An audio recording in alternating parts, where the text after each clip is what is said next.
Are Arsenal where they should be, or are Arsenal underachieving?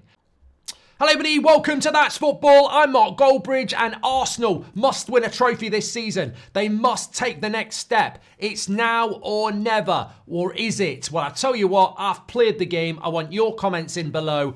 Arsenal are under increasing pressure, and I tell you what, you might think it's unfair, I certainly do as well, but I've played the game, and I tell you, Manchester United, stable under Amorim, and a projected long rebuild that the media's on board with. Slot, doing really, really well, no pressure there. Man City, no one cares. So where do the eyes of the vulture media go? They go to Arsenal, and they go to Arteta. I've played the game, I've seen it before, and I've noticed it over the last few months. Arsenal are going to be the next topic of conversation in the media as they start to ramp the pressure up and say, Arteta's not that guy. And to defeat that, I think he's got to jump barriers that I think are unrealistic. I mean, look, I woke up this morning, thank God, and saw that Arsenal had won against Crystal Palace. I didn't watch the game. And it was like, even though it was a positive result, it was like, Arteta must win a trophy this year. He must win a trophy. And I think the thing about Arsenal is that, I don't even support Arsenal, but from the outside in, you get a lot of information. I always remember at United, people would say, I hope you keep Ollie forever, and I hope Fellaini's playing. And you think, this is a problem.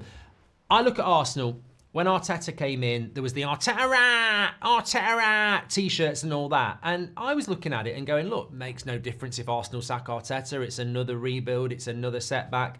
But I looked at it and I went, you know what? I think when you look at Arteta and where he's come from under Pep, the style of football at the start at Arsenal was more about getting results. They won an FA Cup, and then he got rid of Aubameyang and Ozil, and it was very obvious that he was having to tear it down to rebuild it, and it was going to take time. And then suddenly it did start to work. And we saw that season 2 years ago where they came, nobody had them in the top four, and they had a title race with Man City.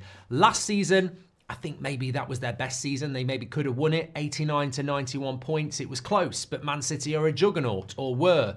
And then this season, Arsenal, bad start, sending off, silly drop points, and Liverpool are, doing really well. Chelsea doing really well. Man City drop off, and it just leads to a frustration from Arsenal fans because they're like, we've been the pretender for the last 2 years, and we would have absolutely jumped on any Man City slip-up. Man City's slip-up is Steven Gerrard-esque, and where are we? And that is a frustration, I think, in some Arsenal fans, but I also think the press is trying to build on that, and certain pundits are trying to build on that in a very unfair way, because, look, the question I suppose I want to ask is, are Arsenal where they should be, or are Arsenal underachieving? And I think Arsenal are where they should be. And maybe that's how I should have started the video, because that is exactly what I want to pose here. In fact, I might edit it in. It's absolutely what I want to pose here, because I think that Arsenal are exactly where they should be. Exactly where they should be, in the sense that they sort of came from nowhere. They're not Man City with the financial clout. They're not Liverpool with a bunch of players that have won titles before being inherited by a new manager like Slot. They're neither of those things, and yet they're expected to be that. I look at Arsenal and I go, you weren't even in the Champions League very regularly. You've had 2 title races. What if you were exceeding expectation and now you're settling down into reality? Well, hello, that's exactly what I think. I think the title races were incredible, but way ahead of schedule.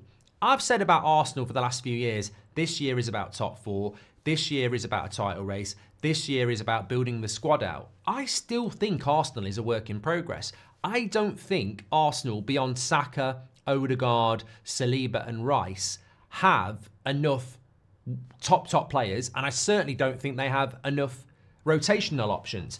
Absolutely not. So Man City have that when they're at their best. I think Liverpool have got it to a certain extent, but Chelsea's squad's massive.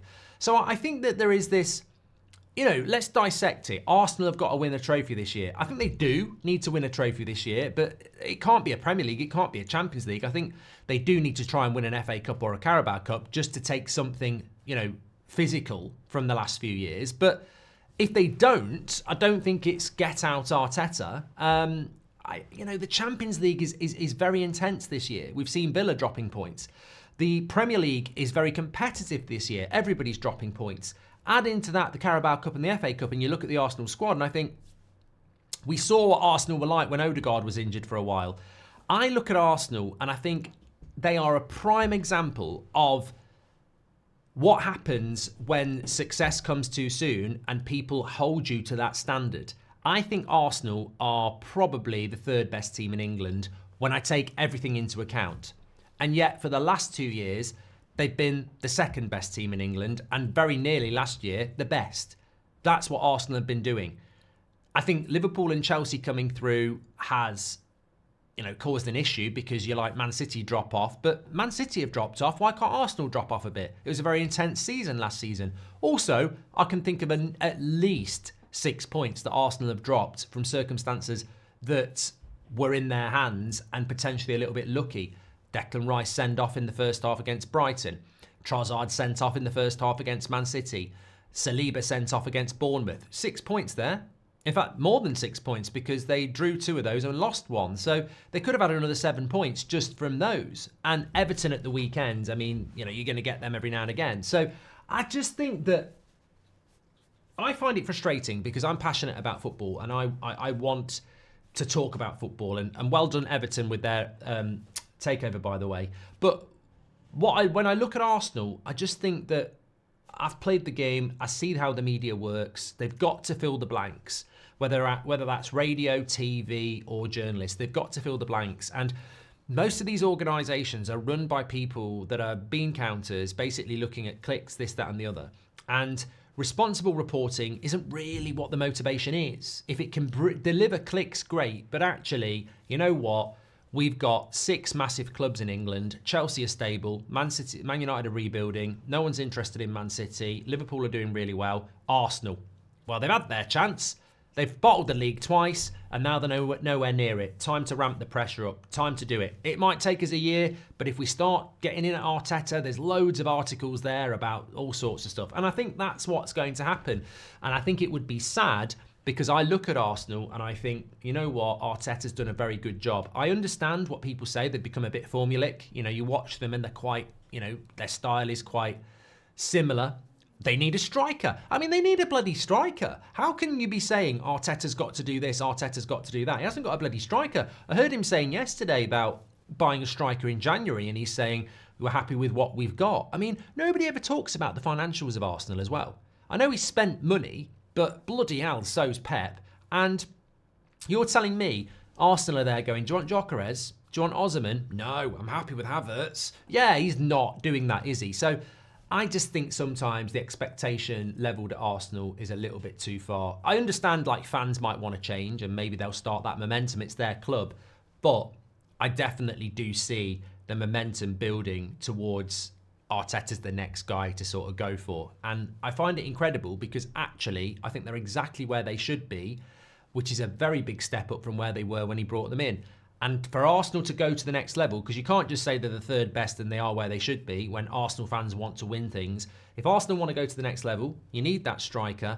4 players, 4 really good players need to come into that Arsenal team. I still think top class fullback, certainly another midfielder, certainly a striker, and I would say another creative winger or number 10, probably a winger. So, and then I think you would look at it and go, you're competing. But I don't look at Arsenal and go, yeah, I can see you winning the league. I look at Arsenal and say, I can see you winning the league because of the job you've done with what you've got. When I look at Man City and I look at Liverpool, I go, yeah, they've got players who can win titles there. Arsenal haven't got that. I think they're doing fantastically well, but beware. Get your comments in below. Let me know what your thoughts are. Arsenal underachieving or exactly where they should be? Get your comments in. And do you agree with me that they're coming for Arteta? Because I think they always need someone to go for, and I think that's who they're going to go for. Take care. Speak to you all in a bit.